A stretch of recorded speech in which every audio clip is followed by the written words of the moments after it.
জন্য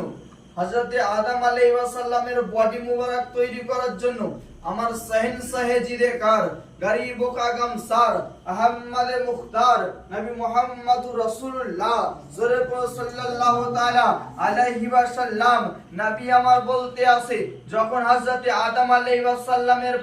দেহের পানি যখন পানি ছিল হযরতে আদম আলাইহিস সালামের দেহের মাটি যখন মাটি ছিল আমি নবী তার পূর্বেও নবী হয়ে নবী ছিলাম সুবহানাল্লাহ নারে তাকবীর নবী আমার শুধু আজ নবী নয় হযরতে আদম আলাইহিস সালামের দেহ তৈরি করার জন্য যখন মাটি এবং পানি দিয়ে সানাসানি চলছিল মাখামাখি চলছিল নবী বলতে আছে আমি তার পূর্বে নবী হয়ে ছিলাম আজিজানে মোহতারাম তারপর নবী বলতে আছে আউয়ালু মা খালাকাল্লাহু নূরি